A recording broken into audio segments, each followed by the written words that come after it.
एक जंगल में एक लोमड़ी रहता था। वह कभी भी बाकी जानवरों को अपनी बकवास बोलकर डराता था। एक बार नदी के मछलियों के पास जाकर कहा, ओए मछलिए, पानी में अच्छे से मजे कर रहे हो, पर कल नदी से सारा पानी को निकाल देंगे, फिर पता नहीं तुम्हारा क्या होगा, सोच लो। इससे मछलियां ना कुछ समझते हुए सिर पकड़ लिए। फिर एक बार पेड़ के पास के कौवों के पास जाकर कहा, ओए कौवे, जल्दी ही इस पेड़ को काट देंगे, देर ना करते हुए तुम्हारे घरों को बचा लो। उसकी बात पर विश्वास करके सारे कौवे घबराकर चिल्लाने लगे। ऐसे लोमड़ी के हर झूठ पर विश्वास करके वह जानवरों का घबराना देख उसे बहुत खुशी मिलती। आगे आगे लोमड़ी को यह एक आदत सी पड़ गई। हर रोज किसी भी एक जानवर को ना डराती तो उसका दिन ही नहीं निकलता। उसी जंगल में एक घोड़ा भी रहता था।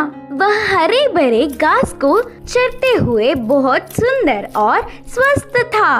वह ना किसी के पास जाता, बस अच्छे से अपना काम खुद देखता। एक दिन घास चर रहे घोड़े के पास लोमड़ी पहुंचा। घोड़े ने उस पर उतना ध्यान नहीं दी।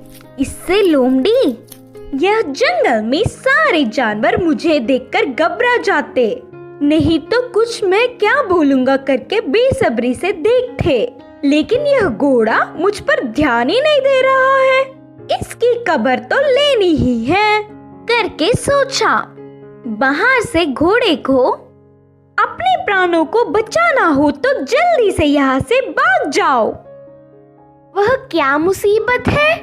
बोलकर घोड़े ने पूछा। हमारे राजा शेर तुम्हें मारने आ रहे हैं, मैं उधर से ही आ रहा हूँ।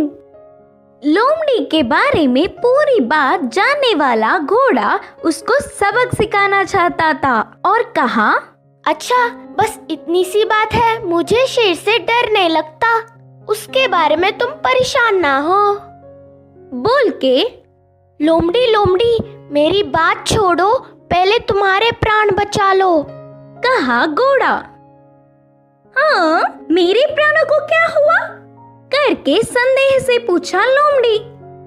हमारा राजा शेर का एक लौता बच्चा बीमार हुआ, तो उपचार के लिए हाथी के पास जाने पर पूंछ के कोने में सफेद निशान वाले लोमड़ी की खून पीने से बीमारी ठीक हो जाएगी करके बताया। तब से शेर तुम्हारे लिए देख रहा है, तुम दिखोगी तो मार देगा, जाकर चुपके अपने प्राणों को बचा लो, बोलकर कहा घोड़ा। इससे लोमड़ी भयभीत होकर तुरंत जंगल के घने पेड़ों में घुसकर बिना किसी को दिखे घर गया। एक हफ्ता भर बाहर नहीं निकला, खाना पीना छोड़कर घर में ही छुप गया। उसके बाद एक खरगोश लोमड़ी के घर पर आया। लोमड़ी को तो उसे पकड़ने तक की ताकत भी नहीं थी। वह पूरी बात बताकर, शेर आएगा तो देख के बताना मित्र, बोलकर पूछा। तब खरगोश ने कहा, ना, उस तरफ मैं नहीं जाऊंगी, तुमने ही तो एक बार कहा था ना, उस तरफ जाओगे तो भेड़िया मार देगी, मैं नहीं जाऊंगी, मुझे डर लगता है। फिर एक दिन लोमड़ी को देखने गधा आया। वो भी एक कारण देकर उधर से चला गया। भूतकाल में बेवजह उन्हें अपनी बकवास बताकर डराने के लिए लोमड़ी अपने आप को कोसता रहा। 10 दिन बाद घोड़ा आया। शेर आ रहा है कि नहीं, अब तुम ही बताओ मित्र। तब घोड़े ने कहा, शेर नहीं आएगा, जानबूझकर तुमसे मैंने झूठ कहा, क्योंकि तुम सबको अपनी बकवास बताकर घबरा रहे हो ना। डर का मतलब तुम्हें भी पता चलना चाहिए। पहले झूठ बोलने पर लोमड़ी को घोड़े पर बहुत गुस्सा आने पर भी बाद में